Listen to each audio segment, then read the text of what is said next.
Robert. Our chief referee for the competition this year, from North Carolina, Dr. H. Brown. And from FIRST, our unit parts engineer, K. Pilot.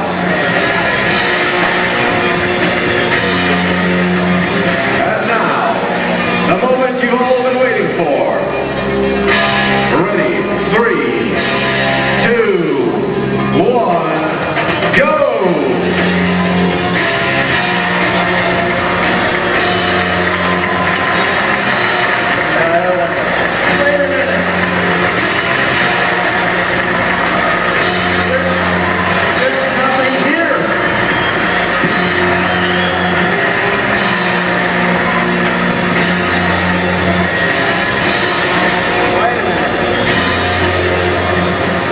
Wait a minute! There's nothing here. How are we going to explain the game? Well, Woody, when we get into a spot like this, my guess is we could probably count on Dave for maybe a little animation. How about it? Well, I'd like to thank my family for letting me give up another Christmas vacation to heat my house with computers that were rendering the last 3 weeks.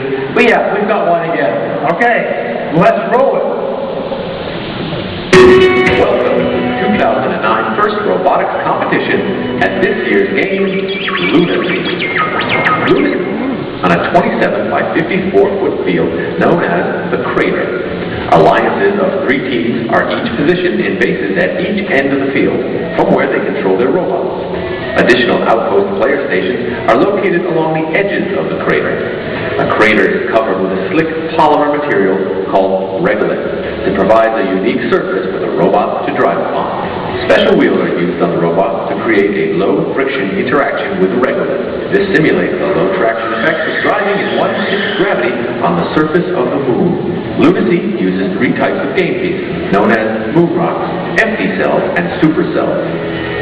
A trailer is attached to each robot. The trailers are the targets for the opposing alliance. The objective of the game is to get as many moon rocks and supercells into the opposing trailers as possible. At the start of the game, human players known as payload specialists are positioned in the outpost stations. Each robot is placed on their launch pad, with the trailer touching the wall of the crater. Robots are able to start the game with up to 7 moon rocks in their possession. During the autonomous period, players in the corner fueling stations and the outposts attempt to launch moon rocks into moving trailers. Each robot starts in a launch pad in front of an opposing player.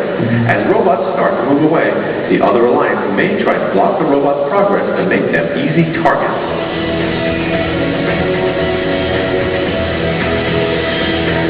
Or, robots may use their cameras to track the vision targets on top of each trailer. This allows them to track and score in their opponent's trailer. At the end of the autonomous period, human pilots step forward to take the controls. During the teleoperated period of the game, pilots guide the robots as they attempt to launch moon rocks into the trailers of the opposing alliance. Meanwhile, human payload specialists will also attempt to score moon rocks into passing trailers. Robots can also recycle game pieces back to the payload specialists. With a low-friction playing surface, robots will slide easily and high-speed collisions will be common. Bumpers are necessary to prevent damage. The outpost payload specialists can also deliver special empty cells to their robots. The robots then deliver these empty cells to their fueling stations. At the fueling station, the empty cells are exchanged for supercells. During the last 20 seconds of the match, humans or robots can score bonus points by getting supercells into opposing trailers. Each scored moon rock or empty cell is worth 2 points, and each supercell is worth 15 points in the game. Good luck, and we'll see you at the competition.